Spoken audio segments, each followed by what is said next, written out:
Hello everyone, this is video number 2. First I'll start with placing my name, just to kind of give everyone an idea of what I'm doing. I'll just put a few items here, just so you can see and so that we can kind of play with.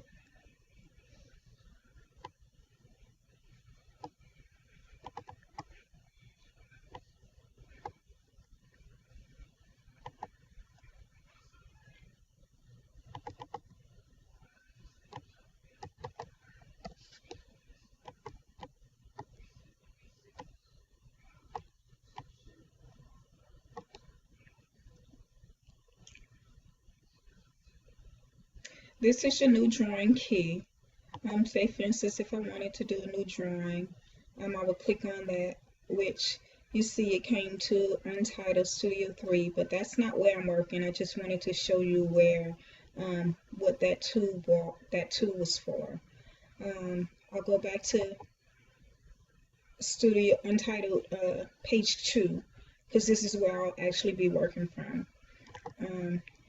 This is your import. You can import your files from here. Say for instance, I wanted to get an SVG file. I'll pull it from my libraries and my documents.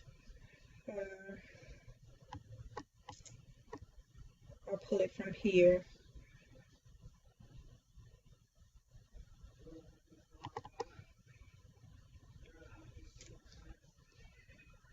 But of course it would have to be in SVG format.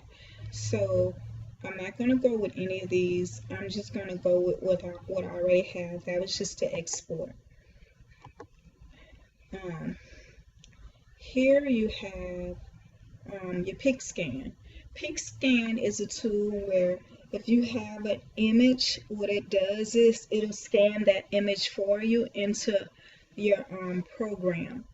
I've never used PicScan before, but I heard it's a pretty good program. Here you have, if you want to save your document, you save it, you title it to whatever the document is. If I wanted to put Florida Lee, it will save as an SVG file with that particular name, and you press OK, and you can save it in your pictures or your document or whatever file you want to place it in.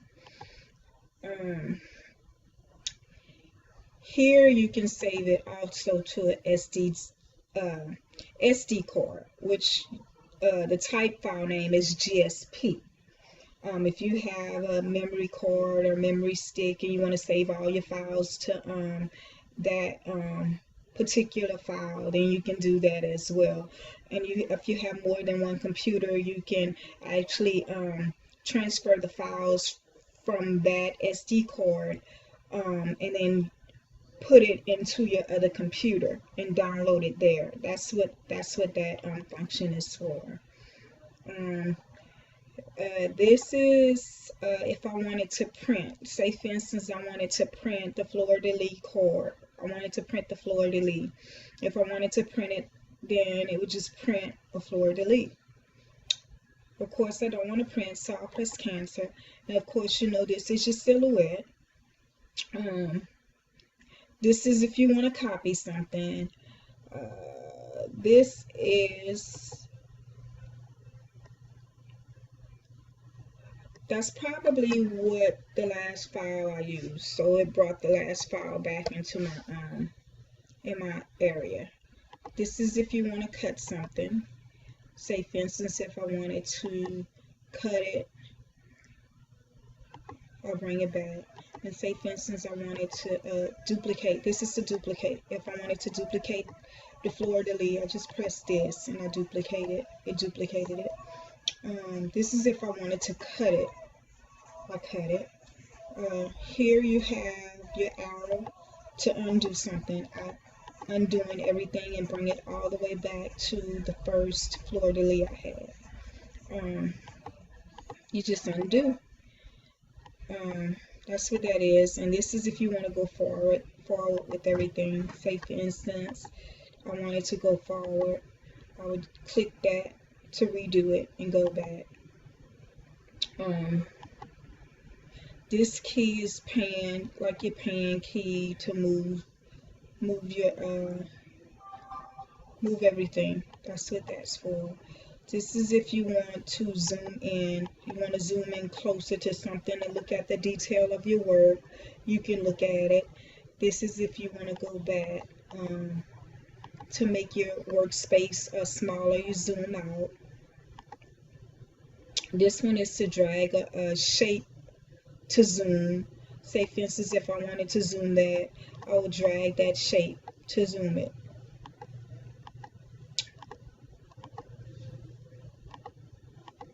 And then we're going to go back down.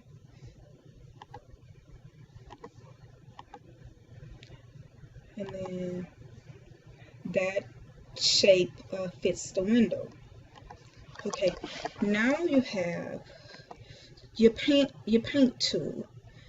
If I wanted to color this a different color, I can color it that color. Of course, the outline is still the same color. Here is your advanced tools. This is where you can do like a transparency. Say for instance, if I wanted to put that in a transparency color, I would take my tool and I would change the color to give it that transparency color. That's what that is. Say for instance, I wanted to use these colors. That would do all the different colors. If you're printing something and you wanted to do something like that, that's what that is. You can all, and if I wanted to change my color in here, I can do the same. You have advanced options that you can actually choose. That's this fill gradient. You're filling it with gradient. Here you can cut around your shadow. If you wanted to cut around your shadow, you can cut around the shadow of the object, which is here. If you can tell, there's a shadow here, and then this is your fixed. In your dynamic, when you cut around your shadow, you can pan the shadow.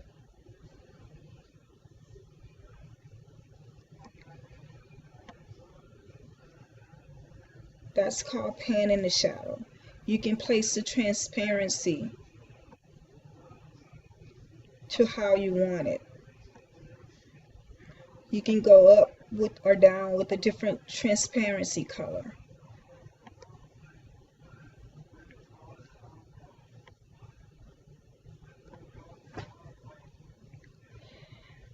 That's with your shadow. That's with your shadow window.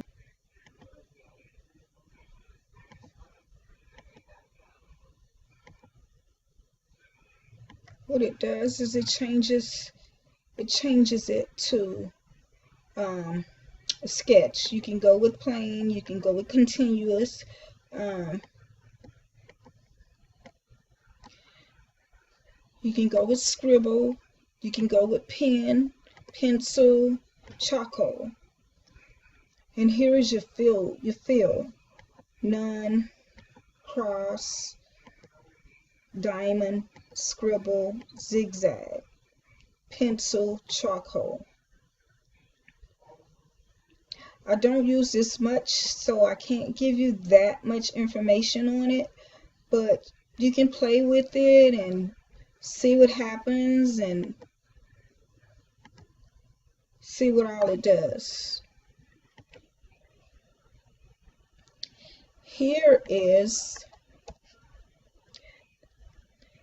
your rhinestone.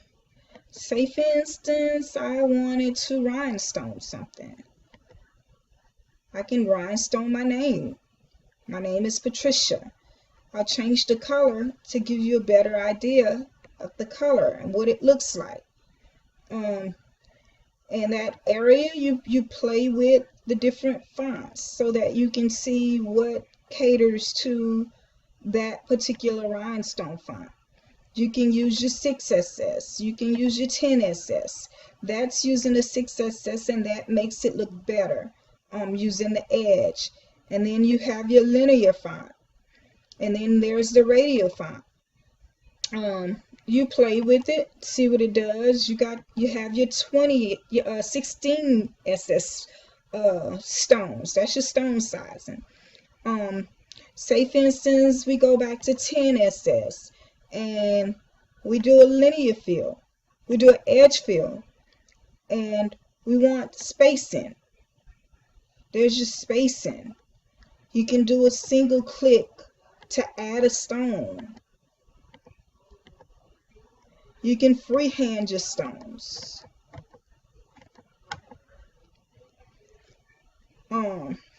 You can release stones. You can do a number of things with your rhinestones. That's your rhinestones. Moving on to the shader effects window. This is your shader effects window.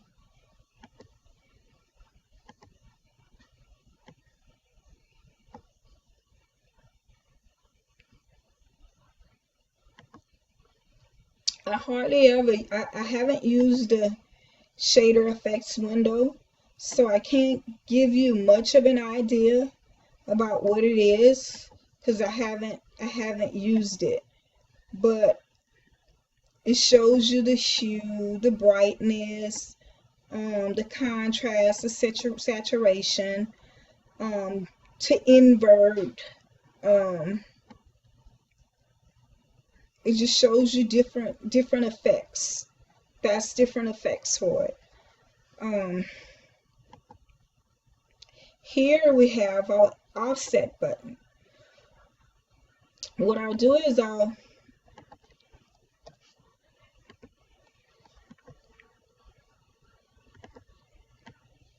see if I can go back and get another fleur-de-lis.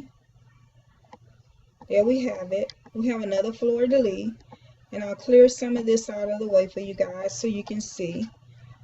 Here we have another fleur-de-lis.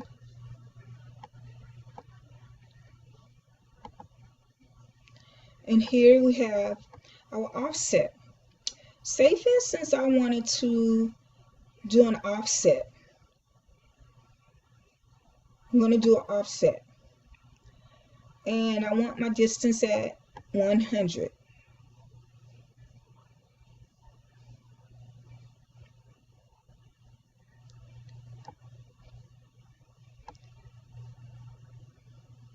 I want my distance at 100. So I go down to 100. I want it on corners because it has points on it. And then I'll apply it. But I'll show you another neat trick. Let me color it, and then I'll show you another neat trick, a really neat trick. A lot of people always ask me, I'll go back so I can actually show you. A lot of people always ask me, how do I do certain things? So I'll show you. I'll do an offset.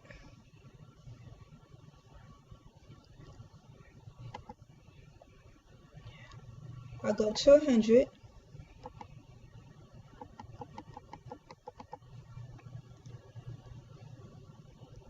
I'll shade it in. I'll put it pink. Of course, you can tell that's my favorite color. And then check this out. I'll do another offset. I'll bring that to 100. Corner. And then I'll put that in. It doesn't matter. The color doesn't matter. But I want to show you a neat trick. Now you have 3 different colors on there. I'll go to modify, crop. Oh, sorry, not crop. Make compound path. Look at there. Isn't that pretty? So now you have, if I had a shirt, it would peek through my shirt. It would peek through the actual shirt. Let me show you. Let's change the shirt color to black.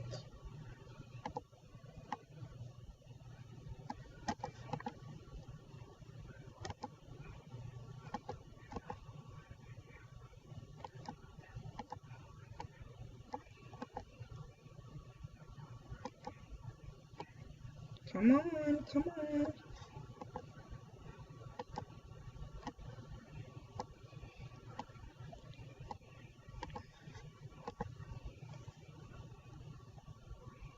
No, no, no, no, no.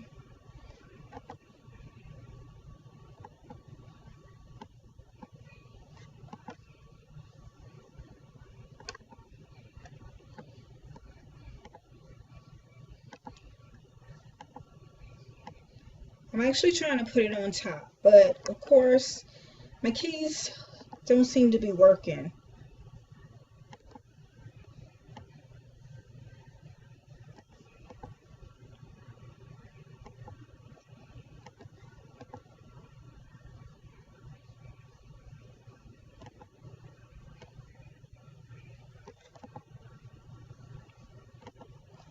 But anyway, the black would have peeked through the fleur-de-lis. That's what I was trying to show you, but of course it's not working. I'm having a little difficulty with my keys. It's not working. But anyway, that's with your offset keys. This one shows you your outline colors. If I did an outline on this particular shape, it changed it to black. Say for instance I wanted to do something different with the lines.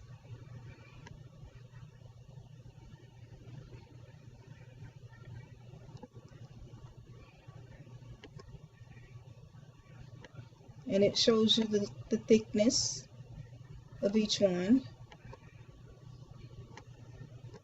It'll show you whether it's cornered or beveled, or if it's flat or it's square. You can put it behind or in front.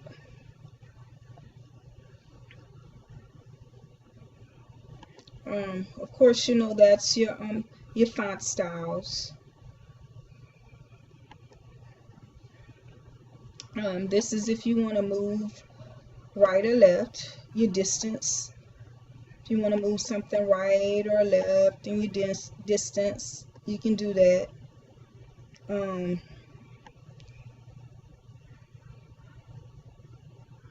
As you can see, that's with your corners, moving your corners. This if you want to move something to the center. That's what that's for. This is your rotating. You want to move something at a 45-degree angle. You want to move something at a 90-degree angle, 180-degree angle, 45 counterclockwise, 90 counterclockwise. This one rotate. That one.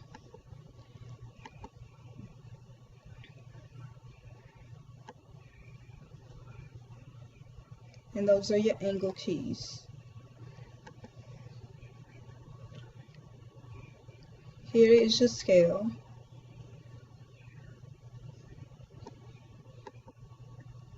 You're scaling it. You're making it bigger or smaller. Or you can specify your dimensions. Say for instance I wanted an 8 by 8. My width 8.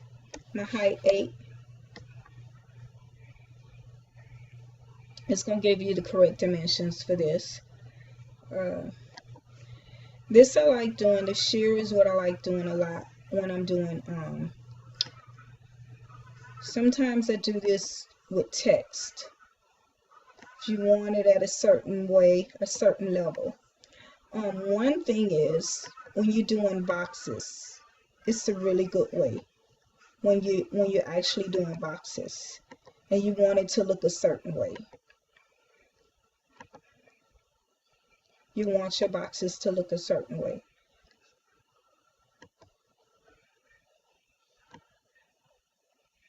See how easy that is?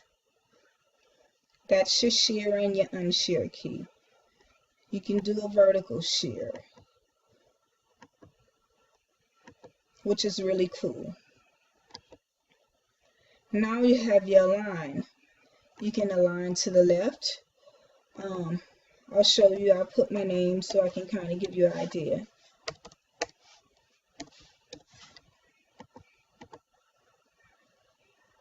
It's to the left. You can put it in the center. I have to give me a second.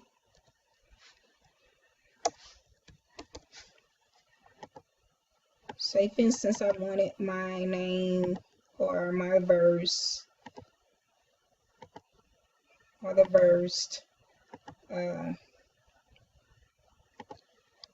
in a certain way. You can center it, you can auto line it, auto center, you can align it to the bottom.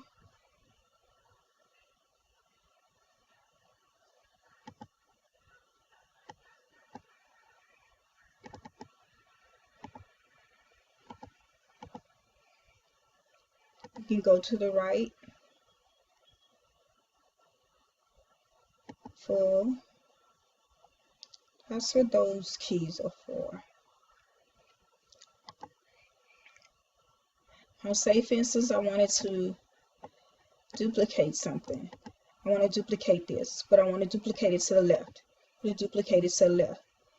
If I want to duplicate it to the right, it'll duplicate it to the right. If I want to mirror it, it'll mirror left.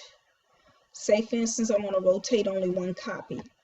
I rotate it only one copy.